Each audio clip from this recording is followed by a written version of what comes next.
Silahkan di-on-kan dulu kameranya.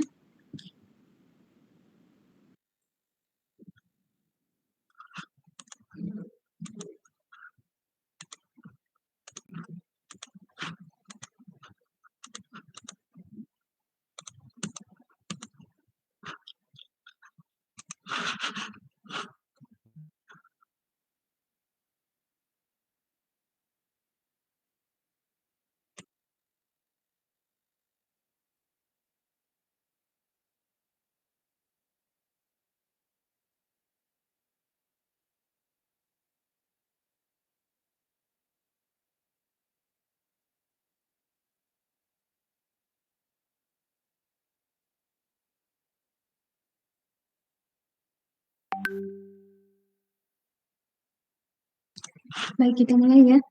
Bismillah, Assalamualaikum warahmatullahi wabarakatuh. Selamat siang semuanya. Waalaikumsalam warahmatullahi wabarakatuh. Bu. Waalaikumsalam warahmatullahi wabarakatuh. Siang, Bu.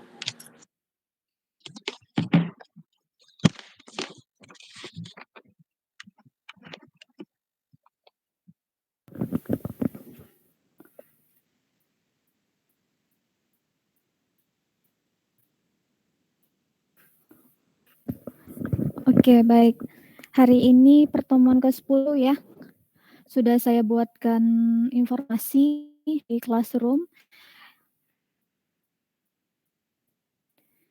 Di sana saya sudah mengupload video pembelajaran tentang materi ke-10 yaitu syarat batas. Apakah sudah selesai dipelajari? Sudah, Bu. Sudah semuanya? Sudah, Bu. Yang lain? Sudah ya? Sudah, Bu. Oke, bagus. Jika sudah, kira-kira bisa dipahami materi syarat batas?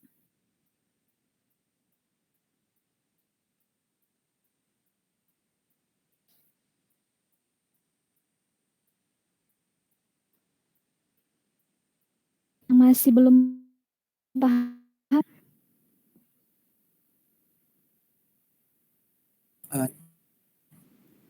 Siapa nih? Yose ya? Sebelumnya perkenalkan, nama saya Yusuf Tagalung dengan NIM 121130818. Kalau tadi kan di video yang Ibu berikan itu di bagian daya listrik akan silakan itu kan Ibu B keluar, B itu yang B out, itu kita menentukannya dari arah jarum jam ya, Bu ya. Yang kan karena dia berlawanan jam, makanya kita merupakan B. Nah, itu dari gambar kita tahu dari mana, Bu, itu kalau dia keluar dari jarum berlawanan dari arah jarum jam yang di gambar yang Ibu kasih tadi. Oke, coba kita lihat dulu slide-nya ya. Medan listrik yang tangensial ya.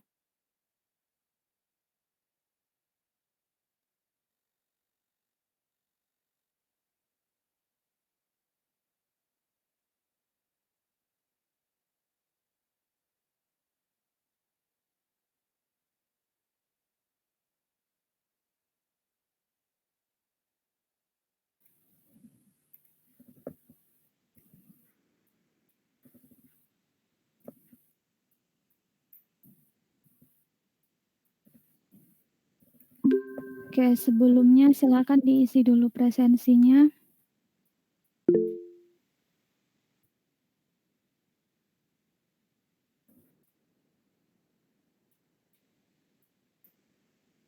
Sudah terlihat slide-nya?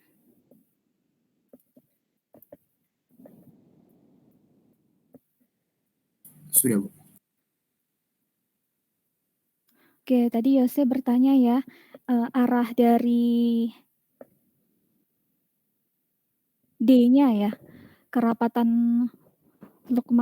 fluk listriknya arahnya berlawanan jarum jam dari mana tahunya gitu ya. Nah, di sini sudah diberikan ya. Kamu bisa juga lihat di buku pagi ya. Nah, ini arahnya kita buat ke ke sana, ke kiri ya. Nah, ke kiri. Nah, kalau kita lihat ya, jarum jam itu dia putarnya ke mana? Ya, ke kanan. Nah, makanya di sini nyatakan berlawanan jarum jam. Kanan. Dan ini berbeda juga untuk medan magnet ya. Kalau medan magnet dia searah jarum jam ke sana hanya. Nih, seperti ini. Nah, ini hanya. Seperti itu, Yose. Bisa dipahami, Yose?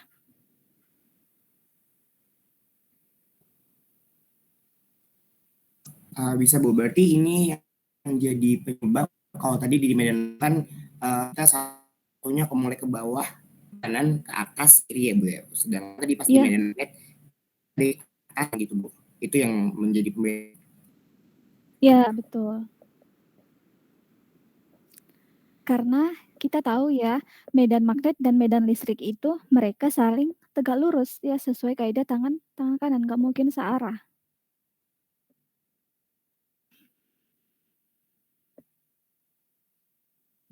Baik Bu, sudah paham Bu. Terima kasih Bu. Oke, baik. Ada lagi pertanyaan kira-kira yang masih belum paham? Silahkan ditanyakan sebelum kita masuk ke contoh soal.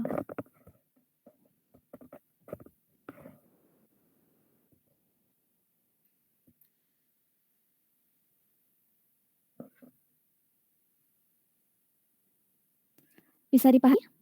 Ada pertanyaan?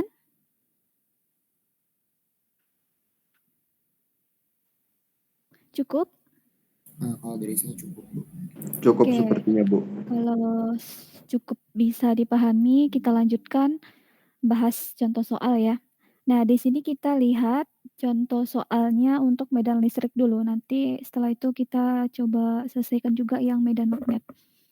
Nah, di sini diketahui intensitas medan listrik E2 pada daerah 2 atau medium 2 ya memiliki besar 10 V per meter dan terbentuk sudut theta 2 sebesar 30 derajat ya dengan normal pada permukaan dielektrik antara daerah 1 dan daerah 2.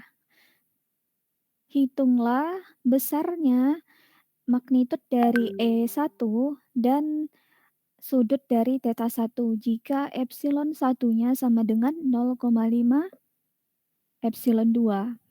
Nah, di sini digambarkan ya, gambarnya seperti ini, kita gambarkan. Kemudian kita tentukan ini medium 1, ini medium 2. Slide-nya bisa kelihatan? Bisa, Bu. Iya, Bu. Bisa Bisa ya. Bu. Kemudian karena di sini kita membahas medan listrik, maka karakteristiknya adalah epsilon ya. Jadi epsilon 1 di soal diketahui bahwa 0,5 epsilon 2. Kemudian epsilon 2-nya adalah kita tuliskan sebagai epsilon 2. Nah, dari soal diketahui ya bahwa E2 ini normal membentuk sudut 30 derajat. Nah, ini dia sudutnya 30. Normal. Ingat, normal itu arahnya ke atas ya. Berarti sudut yang terbentuk itu antara ini dan ini. Nah, ini adalah sudut theta 2-nya sebesar 30. Oke, sekarang kita lihat bagaimana hubungan antara sudut theta ini ya. Kalau misalnya kita ingin menghitung sudut theta 2 ini, kira-kira tan cos atau sin? Ini pelajaran FISDAS ini ya, FISDAS 1. Menggunakan apa? Kalau yang normal, menggunakan Kalau itu apa menggunakan kira-kira? sin ya Bu. Karena kan dia berhimpitan dengan sumbu ya. Menggunakan sin. Kalau yang theta 2 ya, yang lain gimana?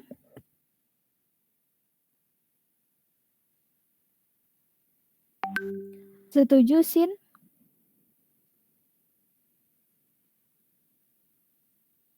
Oke, sekarang kita lihat ya.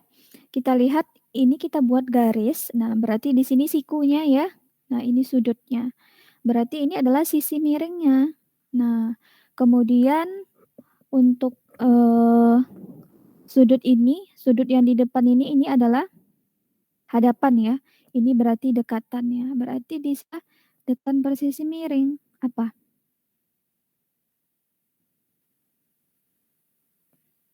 Sama dengan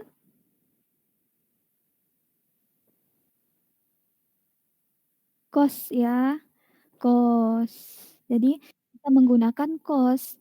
Kemudian kita lihat lagi nih pada medium 1 diteruskan ya sebesar E1 dengan sudut theta 1 sama ya, yaitu normal juga terhadap perbatasannya ini adalah theta 1-nya.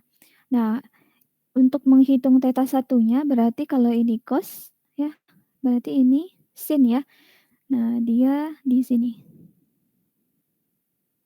Oke, sekarang kita lihat dulu. Kita gambarkan ya. Kita buat tabel dulu. Untuk daerah pertama elektrik, daerah juga dielektrik karena di soal dijelaskan bahwa materialnya adalah dielektrik.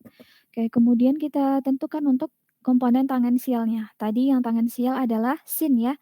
Jadi untuk medium 1 komponennya adalah E1 sin theta 1. Untuk E2-nya E2 sin theta 2. Sedangkan untuk komponen normal E1 cos theta 1 dan untuk medium 2 E2 cos theta 2. Oke, kita sudah tentukan nih. Kemudian langkah selanjutnya kita harus menyelesaikan kasus yang tangensial dan juga normal ya. Nah, sekarang kita ingat lagi untuk kasus medan listrik yang tangensial di perbatasan, persamaannya bagaimana? Coba kita lihat lagi. Listrik yang tangensial. Dan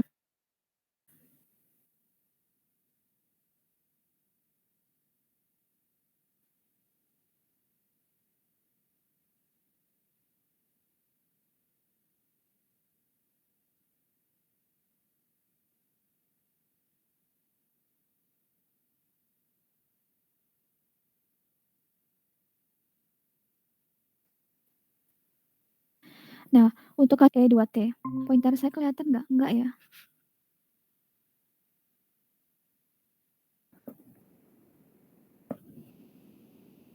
Nih, berarti yang ada komponen E1 adalah E sin theta 1 dengan E theta 2. Nah, tadi diketahui di soal E2-nya berapa? 10, Bu. Ya, 10. Kita tuliskan sudut theta adalah theta sebagai persamaan medan listrik di perbatasan ya. Nah, karena ini merupakan dielektrik sempurna, jadi nih yang tangensial medan listrik yang normal ya. Nah, ini yang normal berarti persamaannya ini. D1N sama dengan D2N. Kita tuliskan.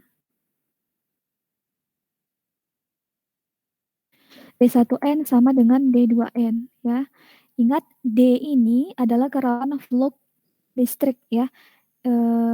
Kerapatan flux listrik. Kemudian D ini dinyatakan sebagai epsilon dikalikan dengan E. Nah, kemudian kita masukkan nilainya. Apa saja yang ada pada D1 yang normal, yaitu ada epsilon 1 dikali E1 ya, dikalikan dengan cos theta 1. Kemudian E2 dikali E2 dikalikan cos theta 2. Nah, kita di sini hanya mengetahui theta 2-nya. Berarti kita tuliskan E2 epsilon 2 dikali cos 30. Ini kita nyatakan sebagai persamaan kedua. Oke, kemudian kita gabungkan ya persamaan 1 dan 2 ya. Kita ingin menghitung sudutnya. Berarti kita menggunakan tan ya. Kita lihat perbandingan antara tan theta 1 per epsilon 1 sama dengan tan theta 2 per epsilon 2. Yang ditanya adalah theta 1 ya. Ini theta 1, kemudian tan-nya pindah ke sebelah kanan. Kalau tan-nya pindah berarti apa? Inverse ya, kebalikannya, atau tan minus 1. Epsilon 1-nya naik, ya, epsilon 1 per epsilon 2 dikali tan theta 2. Nah, ini tinggal kita masukkan saja. Nilai epsilon 1 tadi berapa dari soal?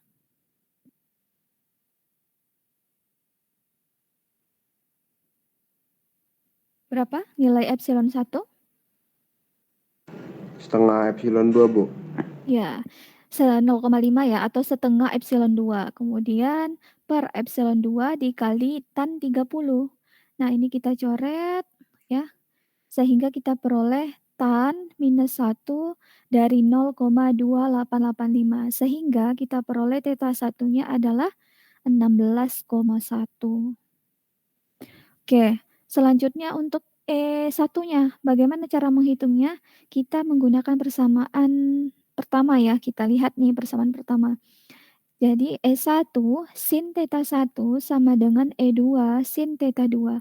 Yang ditanya adalah E1 sama dengan E2 sin theta 2 per sin theta 1. Tinggal masukkan saja nilainya. E2 10, sin theta 2 30 per sin theta 1-nya 16,1. Sehingga diperoleh E1-nya adalah 18. Seperti itu kira-kira. Pahami?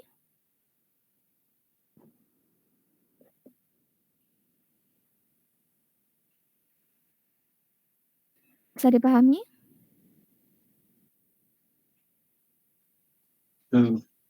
Iya, Bu. Oke, bisa ya?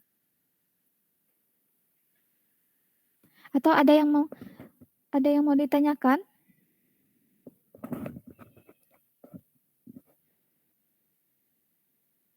Belum, Bu. Oke. Oke, paham ya. Kita lanjut di contoh soal kedua. Kita lihat yang medan magnet. Untuk kasus medan magnet,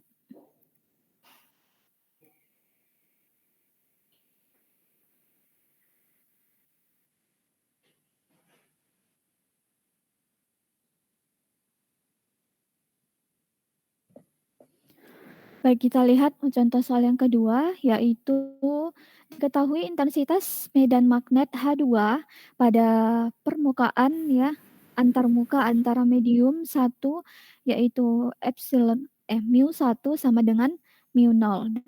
Medium 2, mu 2 sama dengan 3,1 mu 0.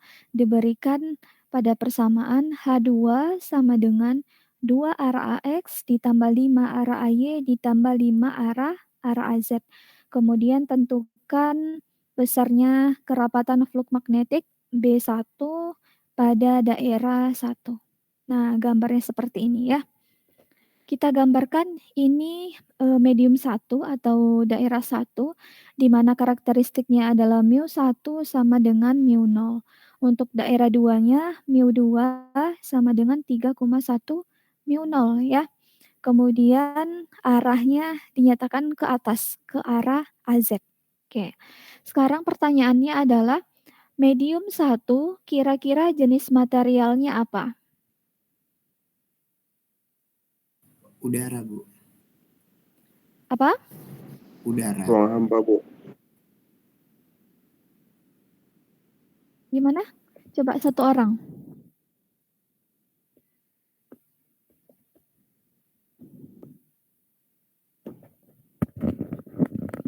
Satu orang?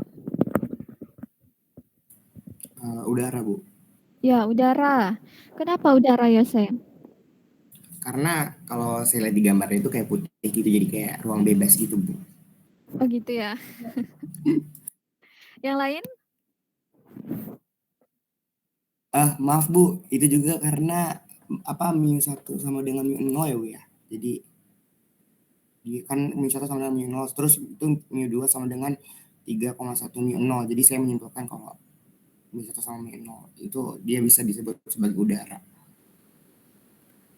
Ya, betul ya. Jadi pada medium 1 itu adalah udara karena di sana dijelaskan bahwa mu-nya itu sama dengan mu 0 ya. Ingat ya, karakteristik dari setiap medium ada udara, ada konduktor ya, kemudian dielektrik, kemudian magnetik. Nah, kalau udara itu salah satu karakteristiknya adalah mu-nya sama dengan mu nol. Nah, untuk medium 2 kira-kira apa materialnya?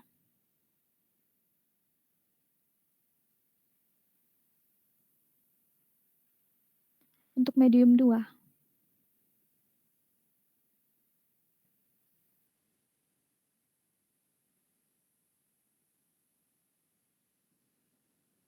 Ayo, apa kira-kira medium 2?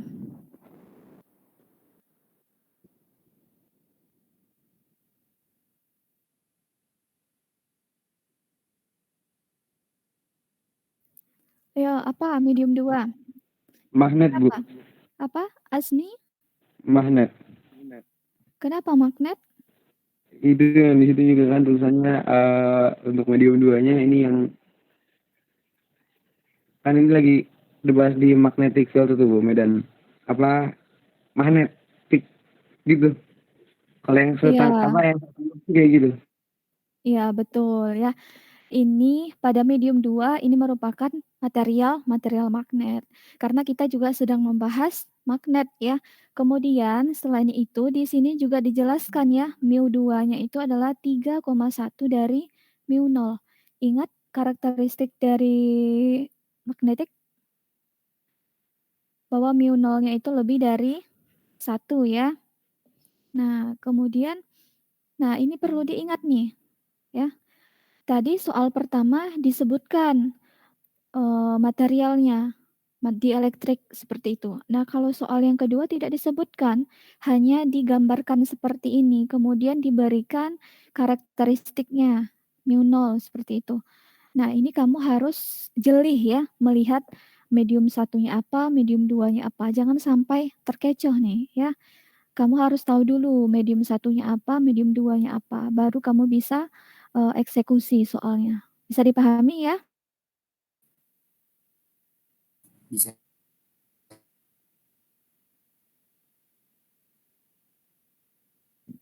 Oke, lanjut perhitungannya.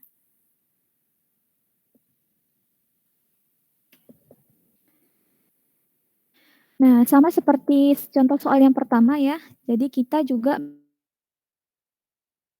menghitung dan juga yang tangensial di perbatasan. Nah, untuk komponen normal di perbatasan, persamaannya adalah ini. N dot B1 dikurang B2 sama dengan 0. Ingat, B adalah mu dikali H ya. Kemudian kita gambarkan ya. N, normalnya tadi ke arah atas ya, yaitu arah AZ. Makanya di sini kita tuliskan arahnya adalah AZ normalnya. AZ dot B1 ya, B1. Karena yang kita cari adalah B1. Kemudian untuk B2-nya ya. Untuk B2-nya kita masukkan nilai mu-nya. Berarti di sini mu 2 dikali H2 sama dengan 0. Nah, langkah selanjutnya kita dotkan nih AZ dot B1. Artinya B1 yang arahnya adalah Z ya, B1Z. Kemudian dikurang. Jadi di sini ada H2 ya, berarti dikurang mu 2 H2 yang arahnya Z ya, sama dengan 0.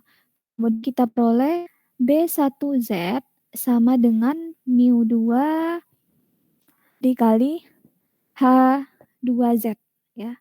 Kemudian kita masukkan nilainya. Tadi mu 2 adalah 3,1 mu 0, kemudian H2Z-nya. Oke, kita lihat di persamaan ini. Arah Z itu nilainya berapa? 5, Bu. Ya, 5. Oke, kita masukkan nilainya 5. Jadi H2Z sama dengan 5. Akhirnya kita peroleh 15,5 mu 0. Langkah selanjutnya kita tentukan komponen yang tangensial ya. Persamaannya adalah N cross H1 dikurang H2 sama dengan JS ya. Nah, karena kerapatan arus permukaan pada antarmuka ini sama dengan 0 ya, yang berarti bahwa komponen tangensial dari H itu kontinu di perbatasan atau melintasi perbatasan. Sehingga kita peroleh persamaannya adalah N cross H1 dikurang H2 sama dengan 0. Nah, kemudian di sini kita jabarkan H1-nya komponennya apa aja. Jadi ada H1X ya, kemudian ada H1Y. Kemudian untuk medium 2-nya H2X dan H2Y. Di sini dinyatakan bahwa H1X itu sama dengan H2Y. Sekarang kita lihat pada persamaannya. Pada arah X, besarnya berapa? 2, Bu. 2 ya. Oke, 2. Jadi kita tuliskan 2. Untuk H2Y-nya, arah Y-nya berapa? 5, Bu. 5, Bu. 5. Oke, 5. Kita tuliskan 5.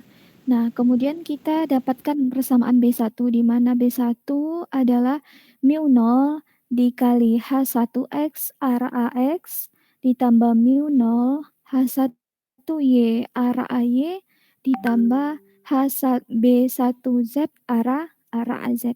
Nah, ini tinggal kita masukkan saja nilainya.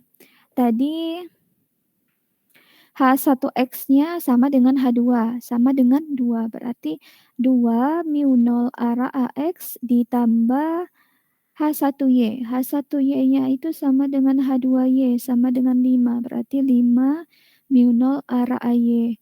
Kemudian untuk B1Z-nya kita tadi sudah dapat ya, yaitu 15,5 mu 0 arah AZ. Sehingga untuk B1 kita peroleh persamaannya adalah 2 mu 0 arah AX ditambah 5 mu 0 arah AY ditambah 15,5 mu 0 arah AZ.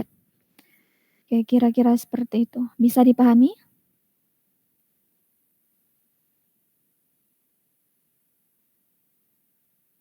Bu, maaf Bu, izin bertanya lagi itu, maaf Bu, JS-nya tadi kenapa bisa 0 ya Bu? Oke, JS-nya kenapa 0? Karena memang kerapatan arus itu di perbatasan atau pada antarmuka itu sama dengan 0. Nanti coba dilihat lagi di textbook-nya. Ada dijelaskan di sana ya. Baik Bu, terima kasih Bu.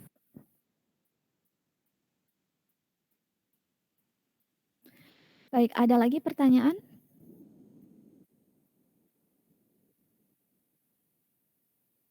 Cukup paham?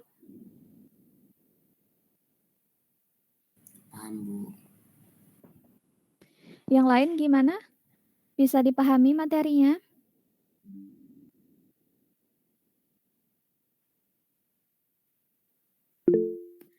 Ini ada yang bertanya, Ahmad Krisna.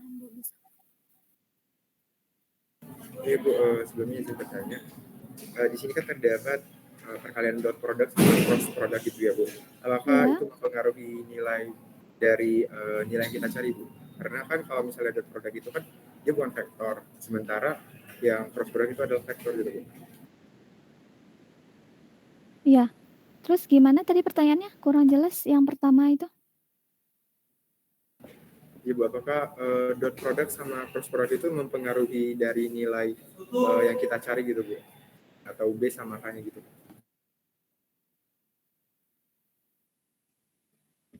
Oke.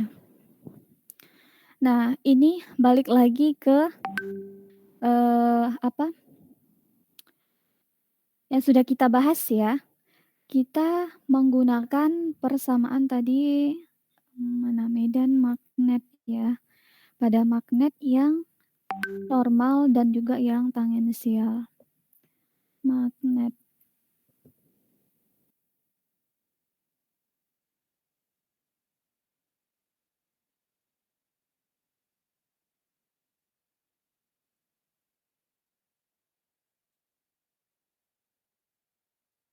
Nah, ini tadi yang normal ya.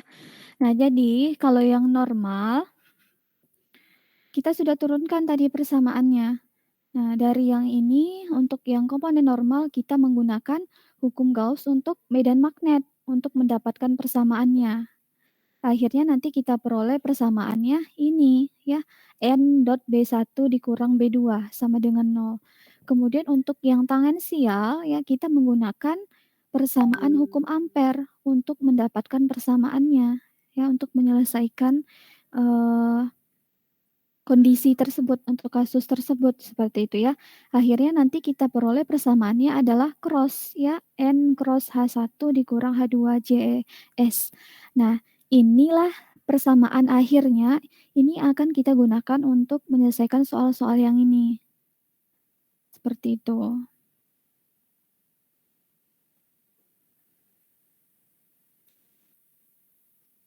Gimana Ahmad? Baik, Bu, sudah cukup jelas. Terima kasih. Oke.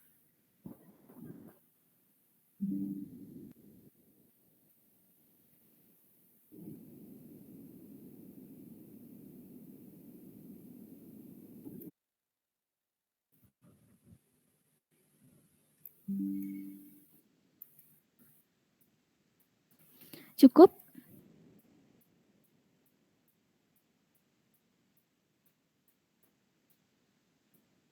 Cukup bisa dipahami?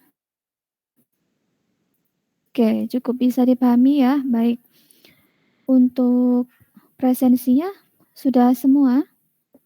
Ini pertemuan ke-10 ya.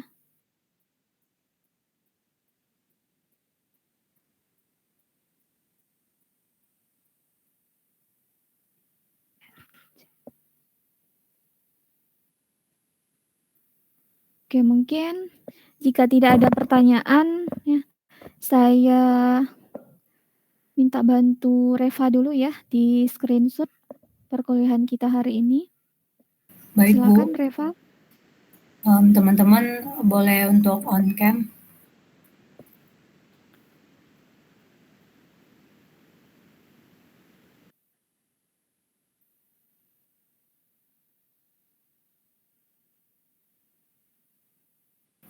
Oke, 1, 2, 3. Sudah, Bu. Oke, sudah.